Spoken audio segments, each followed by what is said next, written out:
Semua terasa begitu menakutkan. Kejadian ini terjadi ketika hari menjelang maghrib. Mereka juga kaget melihat hasil fotoku yang menampakkan jelas sosok itu. Assalamualaikum warahmatullahi wabarakatuh. Baik lagi bareng saya Adit di podcast Horror Demit. Seperti biasa di segmen kisah misteri atau kismis, saya akan membagikan ke kalian cerita horor dari kisah nyata yang akan nambahin dosis horor kalian 200% lebih meningkat dari sebelumnya. Sebelumnya mending kalian subscribe dulu channel ini, sekalian nyalain tanda loncengnya sebagai dukungan dari kalian untuk kita cariin cerita-cerita horor khusus untuk kalian. Ya, khusus buat kalian. Di episode kali ini saya dapat cerita kiriman dari Kiki dengan akun Instagram @kikifitri_i_ yang nyeritain kejadian aneh di kosannya. Dan kedua adalah cerita pengalaman dari Nurul Yasinta dengan akun Instagram @nurulyesinta yang berbagi kisah ketindihan yang nggak biasa. Saya saranin kalian untuk pakai headset atau semacamnya, matiin lampu dan pastikan kalian sedang sendirian.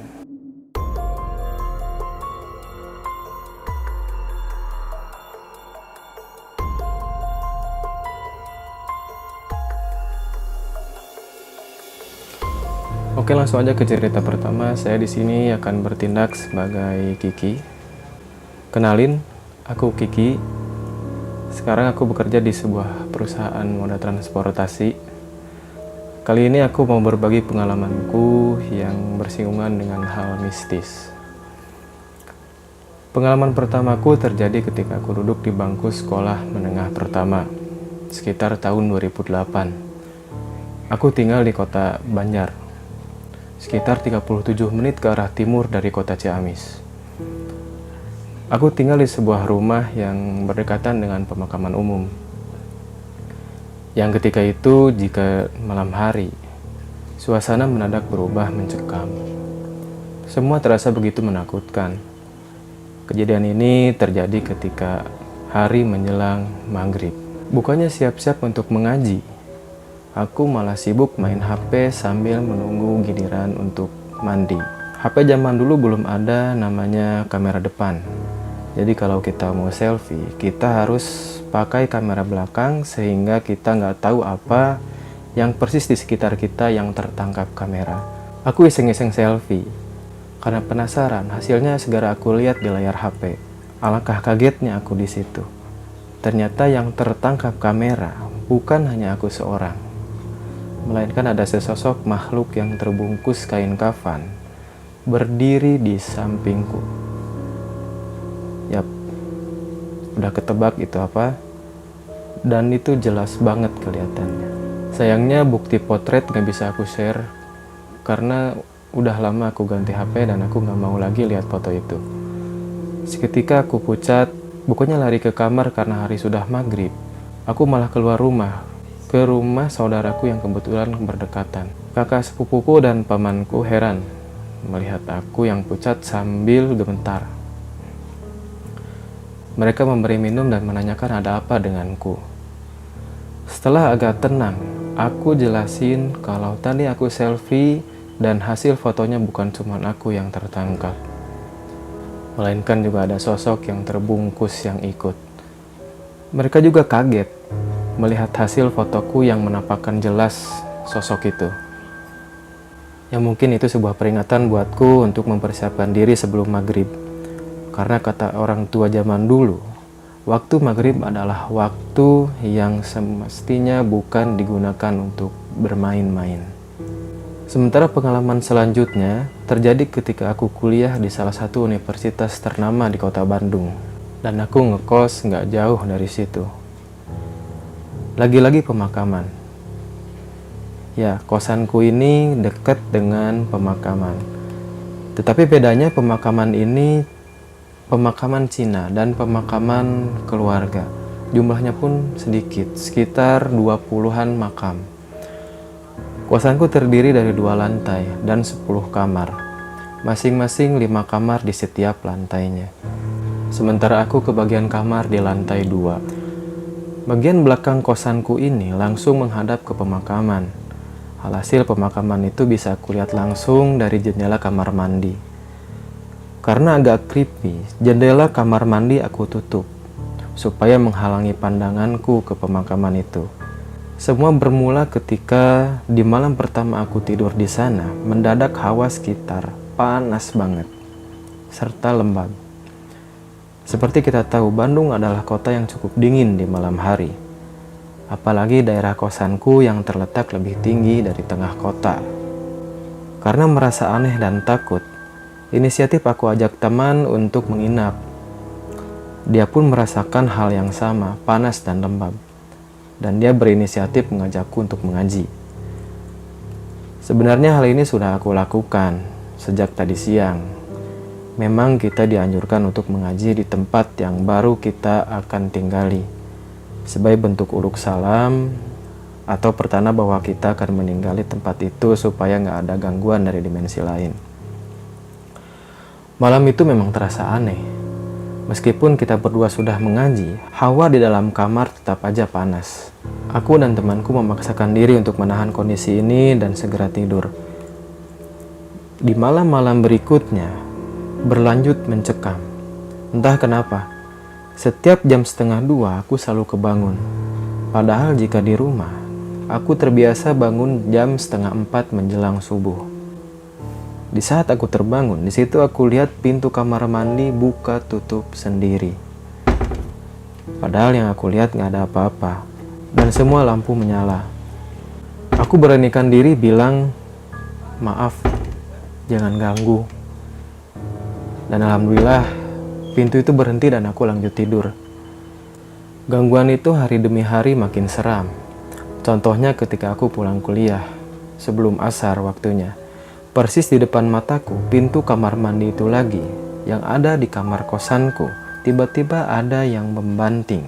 Seperti ada orang yang marah yang habis mandi. Aku deg-degan banget lah. Aku beranikan diri untuk bilang, jangan ganggu. Sambil sesekali berdoa. Bukannya berhenti, tapi gangguan makin menjadi.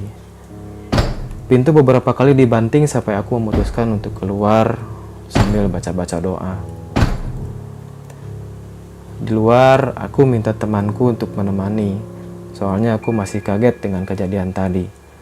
Lanjut sekitar jam 8:30 malam, kondisi kosan yang sepi sementara hawa di dalam kamar masih terasa panas. Pintu kamar aku buka, antara sadar atau nggak sadar. Sekitar 1 meter atau 2 meter tepat dari arah pintu, berdiri sesosok makhluk hitam, tinggi, penuh bulu, dan matanya merah menyala menatap ke arahku dan temanku. Saking takutnya, aku membanting pintu lalu ambil wudhu dilanjut untuk mengaji. Alhamdulillah, perasaanku ini mulai tenang. Setelah beberapa kejadian itu, aku coba cerita ke teman-temanku yang ada di kamar bawah. Anehnya, ternyata yang mereka dengar itu aku sedang menangis. Mereka sangka aku bertengkar dengan temanku yang lain atau menangis karena ya cinta. Kalau istilah sekarang itu namanya bucin. Kejadian ini buat aku sungguh ngeganggu banget. Kadang ada sosok yang terlihat dari jendela mondar-mandir lewat depan kamar. Yang aku takutkan kosan itu punya cerita yang kelam. Entah itu bekas bunuh diri atau apapun yang mengundang aura mistis. Tapi setelah aku tanya ke penjual makanan yang ada di depan kosanku ini, ternyata di kosanku ini pernah ada yang melahirkan. Tapi nggak diceritain kelanjutannya seperti apa. Apa mungkin dia meninggal setelah melahirkan, atau kemungkinan lainnya yang menyebabkan kosan ini angker, apapun bisa terjadi. Itu aja cerita dariku, semoga podcast horor The Myth ini sukses selalu dan terus bisa memberikan cerita-cerita horornya. Lain kali kalau ada cerita lagi aku share di sini. Terima kasih. Yaitu tadi cerita dari Kiki. Sebenarnya kita nggak aneh dengan kosan, kenapa bisa angker. Ya mungkin karena lama ditinggalkan kosong, salah satu faktornya.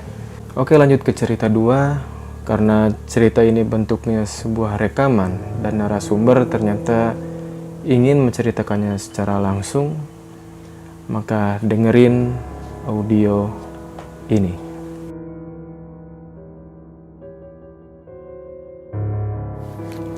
Halo, namaku Nurul. Aku mau cerita. Pengalamanku ini terjadi sekitar awal tahun lalu. Setiap pagi, sama seperti pagi-pagi lainnya, setelah sholat subuh, aku tidur lagi. Kalau libur. Berhubung kasurku menghadap pintu dan jendela, jadi aku bisa menghirup udara segar setiap pagi. Di luar situ ada tempat di mana ibuku biasa jemur baju. Dan tak sadar, pandanganku mulai memudar dan aku pun tertidur. Seingatku, aku tertidur setengah sadar, di mana aku mendengar suara hujan deras yang kukira itu ibuku yang sedang jemur. Tapi kok badanku tidak bisa digerakkan. Oke, ketindihan lagi, kataku. Sebelum kejadian ini, memang beberapa hari sebelumnya aku ketindihan juga. Yang paling kuingat, yang pertama, aku mimpi keluar rumah dan melihat ada orang yang badannya besar, hitam, melihatku dari sebelah rumah. Aku pun ketakutan dan terkejut. Saat aku balik ke tempat tidur, tiba-tiba dia ada di sudut kamarku dan jatuh menimpaku. Dan aku pun tidak bisa bergerak. Yang kedua, aku melihat perempuan hitam sekujur tubuhnya. Rambutnya pun menutupi seluruh wajahnya. Dia merangkak dari selimut kakakku, menghampiriku, dan tubuhku lagi-lagi tidak bisa digerakkan. Tak lama dari itu, aku pun terbangun. Yang ketiga, ada seseorang yang tidur di sampingku, memegang tanganku, dan menarikku dengan kencang. Sambil menahan sesak dan menahan tubuhku, aku berdoa agar ketindihan ini cepat berlalu. Dan lagi-lagi, aku pun terbangun. Balik lagi ke ceritaku yang tadi. Tapi kok ketindihan yang ini agak lama ya? Aku mendengar wanita yang bersenandung. Dan dia mengelus kepalaku. Kupaksa diriku untuk memalingkan kepala, tapi tidak bisa. Rasanya aku ingin berteriak memanggil ibuku. Tapi nafasku sesak. Lalu kupaksakan membuka mata juga tidak bisa. Tapi di situ aku bisa melihat sekitar walau aku menutup mata. Yang kulihat di sampingku adalah kaki yang putih, pucat, dan kuku yang kotor. Aku pun memberanikan diri untuk melihat badannya. Dia memakai baju putih, lusuh, tapi seluruh badannya basah. Dengan terengah-rengah, aku memaksa badanku untuk bangun. Tapi nafasku semakin sesak. Jadi aku berusaha untuk bangun sambil membaca ayat kursi berulang-ulang. Dan tak lama aku pun terbangun. Dan badanku berkeringat. Mengingat sosok yang di sampingku tadi, aku pun tiba-tiba teringat saat nenekku berkunjung ke rumahku dan tidur di kamarku. Aku nggak pernah dengar sih ada mitos perempuan tenggelam atau apapun di sini. Jadi aku nggak tahu dia siapa dan dia berasal dari mana. Pintu sama jendela ditutup. Ada perempuan yang menyeberang, katanya.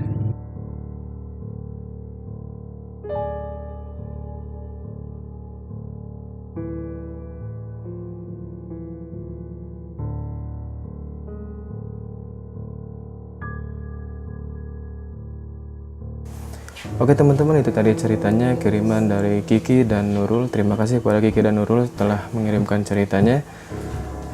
Bagi kalian juga yang ingin mengirimkan cerita, bisa kalian kirimkan kepada tim kita dengan melihat ketentuan di deskripsi. Bagi kalian yang ingin memberikan kritik dan saran kepada kita, jangan sungkan-sungkan langsung kirim di komentar.